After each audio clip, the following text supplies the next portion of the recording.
ஏன் தங்கம்? என்ன தங்கம் பண்ணுறாங்க இவங்க? எங்கே வந்திருக்கீங்க?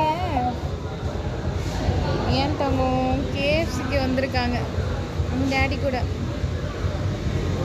ம், என்ன தங்க புள்ள பண்ணுறீங்க? நியான் குட்டிக்கு என்ன ஆர்டர் பண்ணியிருக்கீங்க? நியான் குட்டி எதுவும் சாப்பிட முடியாதுல்ல. ஆ சாப்பிடுவேன். நீங்கள் சாப்பிடுவீங்களா கேஎஃப்சி சிக்கன்?